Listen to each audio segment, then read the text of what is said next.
every time I find a benefic in retrogression that gives a much more auspicious positive result like that of a Jupiter, slowly and steadily that will be changing. Ketu's already moved into the nakshatra ruled by Sun. So you see the importance of how Sun is going to be now performing in your chart is going to be hyper critical. I see a lot of positive movement for people who are looking for new job opportunities, work opportunities, or maybe even traveling abroad.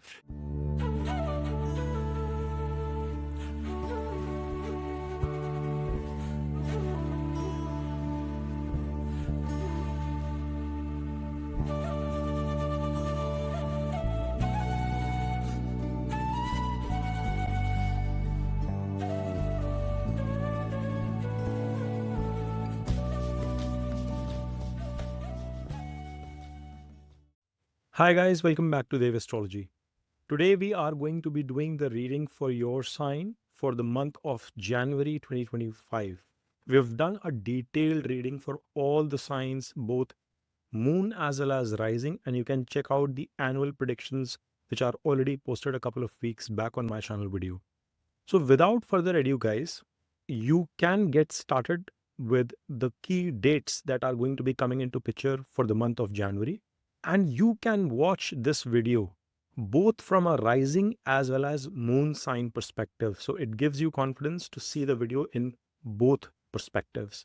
All right, let me share my screen and showcase what are the key dates that will impact us this month. So guys, as you guys can see on your screen here, first and foremost, Sun is currently placed in the sign of Sagittarius, and it is going to be there till the first half of the month, till Jan 13th.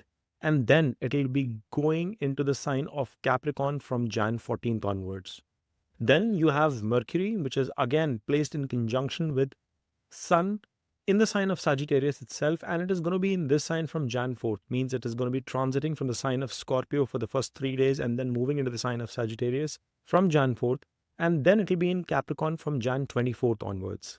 You have Venus, which is currently in Aquarius, and it is going to be there until Jan 26th, and from Jan 27th, it will be moving into the sign of Pisces in its sign of exaltation. And we've touched upon this in our annual videos as well, and we are going to be talking about this in depth today. Then you have Mars, which is in Cancer in retrograde movement, and it is there till Jan of 20th. And then it is going to be moving into the sign of Gemini from Jan 21st onwards, where it will continue in its retrograde motion itself.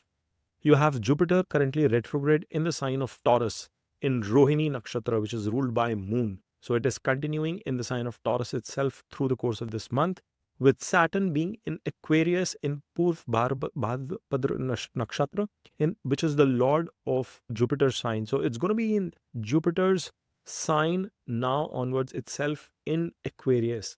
Then you have Rahu, which is in Pisces in Uttara Bhadrapada Nakshatra, which is ruled by Saturn. And then you have Ketu, which is in the sign of Virgo in Uttara Phalguni Nakshatra, which is ruled by Sun. So these are the key dates that are going to be impacting you for the course of this month.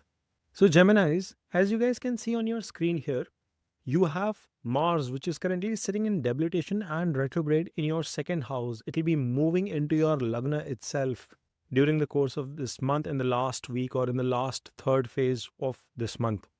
Now, Mars, it happens to be the lord of your 11th house, and it is the lord of your 6th house currently sitting in your second house. It's a good Dhani Yoga which is coming into play, which means that your desires, your goals should get accomplished in 2025 in Jan period as well. But we have to remember that this Mars is currently sitting in retrogression.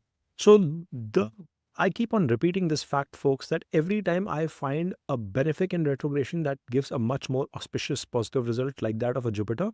However, when a malefic gets retrograded, it can be a little bit tricky because it can bring in certain implications as well to our lives, to our charts. And this retrograded Jupiter will bring fulfillment of those wishes, but there could either be challenges pertaining to that, or the results could be diminished versus what you have perceived for or you've aspired for. And the fact of the matter is that he is also the lord of your 6th house coming into your second. There could be certain challenges you could already be facing at the family front, or there could be a multiplier effect because of retrogression that could come into play. So you would have to be watchful on that front. See that the health, financial aspects of your family are being taken care of. It will bring a lot of energy as well to you as it transits from 21st of Jan into your Lagna itself. But remember, it will remain in retrogression. So you might become hyper focused towards accomplishing certain goals and wishes. And it is also possible that your daily schedule would demand a lot of rigor, a lot of effort. So please be prepared to do so in the month of January. You are expected to grind it out for that matter. As we move ahead, we see that your third house lord, which is Sun, it's currently going to be placed in your seventh house. That's not at all a bad position from a business prospects perspective. It's a decent position because being third lord, it is moving 5 places away into seventh. But it could also bring in certain unharmonious situations in your marital life or certain arguments in your marital life as well. Remember, Mercury, which is your Lagna lord, will also become conjunct from 4th of January into your 7th house itself. Now, Mercury and Saturn's conjunction into 7, it can be very tricky with respect to how you are expressing your feelings and emotions to your business partners, to your spouse. So please be cognizant of that. But at the same time, it is going to bring a lot of respect, adulation. Your partner could look up to you for certain ideas, suggestions, and you will be very much oriented towards supporting them any which ways. That is going to be your mindset. It is going to bring a lot of positive shine into the life of your spouse itself. So that is going to be a good thing. Other aspect that you have to remember is it's a fifth movement, some sort of a research past connection with respect to your business, any endeavors with respect to your business should bring good fruition to that direction as well. It's just that you have to control your egotistical nature to a certain extent. And Geminis, you are good with communication, you're good with articulating your thought process, and I'm pretty confident you will be able to take care of that particular aspect there. Remember, both of these planets will be moving into your 8th house, and I'm never fond of luminaries going into the 8th house. So that could be a tricky situation the second half of the month from 14th Jan, when this Sun will move into your 8th house, and then followed later will be Mercury, would be doing so as well. Now, that could also mean that it will require you to put your heads down, focus towards certain aspects of your life. Highly probable that your effort, energy will go in terms of researching something new, putting your effort into learning something new. And at Dev Astrology, I never try to focus towards blowing things out of proportion when it comes to negative aspect, but try to see as to how we can derive positive out of challenging placements too. So the Lagna Lord also going into the 10th, into the 8th in the sign of Capricorn is not a great situation. Yet I will recommend you folks to figure out that how you can synergize your energies in terms of grasping new skills. Maybe your interest in astrology itself could be multi-fold and you would want to expand your knowledge in that area as well. Or it could be your profession might require you to put in more focused energies. Now, of course, as we move into your 4th house, we find that it has Ketu present at this placement with Rahu in 10th. This is a good axis that has been in place for a while for you folks from a career perspective, from your karma perspective. Whilst you've been away, isolated from maybe from your family life, or things haven't been great from your asset building perspective, but slowly and steadily that will be changing. Ketu's already moved into the nakshatra ruled by Sun. So you see the importance of how Sun is going to be now performing in your chart is going to be hyper critical. And I would recommend you folks to even check the dignity of Sun in your natal chart as well to get much more clarity as to how the transit will pan out. By the way, we are going to be doing a detailed video of that transit to give you much more clarity on that aspect. But for now, we can already see that 8th house, because of the aspect of Mars as well as Ketu, is going to be absolutely tricky. This Ketu is also in trine with Jupiter, who is sitting in your 12th house in retrogression, and we'll talk that about in a bit. Now you have Saturn, which is the lord of your 8th and 9th, and more importantly, the lord of your fortune and destiny, sitting in the same house itself, and now it is getting in conjunction with Venus. Venus is the lord of your 12th house as well as your 5th house, sitting into 9th. This is a good position. I see a lot of positive movement for people who are looking for new job opportunities, work opportunities, or maybe even traveling abroad. You should find some success there. Even if your kids are looking forward certain opportunities to pursue education abroad. Remember, 5th lord is going 5 places away from itself into the 9th house. It is going to be a very good period for higher education. In fact, your own education could also see some uptick. So if you've been watching this video throughout and you've heard what I mentioned about Sun and Mercury's movement into 8th, you have to tie that along with Venus's placement into the 9th and understand that this can give you positive outcomes with respect to that as well. I see that there will be definitely chances of you getting support from your managers, superiors, even your fatherly figures, or whomsoever as your guide, mentor in life. They are going to be especially helpful during this period. It may not be a bad idea if you have to take certain travel, long distance travel as well into a foreign country. That might give you fruitful outcome too. Saturn's conjunction with Venus, of course, it is a superlative in this case for you guys. It brings a lot of fame, it brings a lot of support from the seniors. It could also mean that this Saturn's presence, it is in the last leg before into moving into Pisces. So this is a period if you are looking forward to extract, and I'm using that word very carefully, extract any benefits out of your senior leadership at your workplace. You must voice your thought process. You must express that desire. If there has been a promotion that has been getting stalled, guys, this is the period when you should extract that opportunity and make it work for you.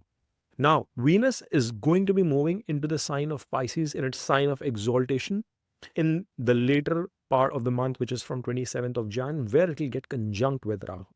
This is going to be very interesting for you folks because Geminis, I anticipate both for the rising as well as moon sign. If you're watching this video, I anticipate that this is going to be a good period of career fame, career growth, career expansion. Many of you who are looking forward to get into a new stream of work, many of you who are looking forward to find a job which is either with a multinational firm, international company of some sort of some association. Remember, because your 12th lord is coming in connection with Rahu. So some or the other way, gains are going to come for you in that particular direction. Rahu is giving an aspect to your second house, fourth house, and sixth house. I see positive uptake from all those perspectives there as well. He is currently in the nakshatra of Saturn, as we discussed earlier. So some or the other way, behaviorally also it is going to perform this way. Plus, it is going to make you stronger during this period once Venus comes in conjunction. So you are going to see the trickling effects of that in Feb as well. Now, Rahu, while it is giving an aspect to your second house, it is also aspecting Mars. So just be careful in terms of how you go about your spending or how do you go about your planning of savings. Because Rahu wants more, but its relationship with Mars is neutral or not so great, so to speak, unless and until you have a different relationship in your natal chart. So from a transit perspective, that can be tricky. But from a work perspective, I see lots of responsibilities coming your way. You might have to address a lot of new things. You will have to take up a lot of opportunities and grab them to the fullest during this period, especially last week of Jan to now. You would also want to look at the position of Jupiter into your 12th house, which is coming into retrogression. It is going to be helpful in terms of bringing in certain gains because of its retrograded aspect. It brings in the ability to deliver results from an 11th house perspective as well. But this Jupiter is the lord of your 7th and 10th, sitting in your 12th house. First and foremost, if you are in a foreign country or if you are in a job that works with a multinational corporation or you have a business that entails with dealing with foreign customers, the presence of multitude of these planets in such situations seem very good omen, a very positive sign. Venus's transit connection with Rahu, earlier with Saturn, then Jupiter's presence being the 10th lord into 12th definitely gives us an indication that you will find success if you are in any of those areas. From a marriage perspective, there could be some cases if your Jupiter is not well placed or if there is a malefic aspect to this Jupiter in your natal chart as well, at least in a transit, this is evident that there could be certain medical emergencies, certain ups and downs that you could see in your partner's health. So you would want to take more care of them. You would want to warn them as well to be cognizant of this particular aspect. Then the other bit is that from here, Jupiter is giving an aspect to your 6th house, 4th house, and to your 8th house. So you see, the movement of Sun and Mercury into the 8th house, while it is tricky, it is at least getting a benefic aspect from Jupiter as well. So things are not getting as shady as they could be. Jupiter's aspect is to your 6th house as well, along with Rahu. So it is an important aspect, folks. You cannot be dropping the ball when it comes to your profession, your career. With respect to your health as well, yes, Jupiter is going to help you recover from your health problems, but I anticipate some expenses, some sort of known unknown hindrances coming your way, at least on that direction as well. And then from a 4th house aspect on Ketu, I think you would be bringing in certain activities or certain practices into play that brings serenity, calmness, spiritualism at your home front, or at least at a mental peace perspective.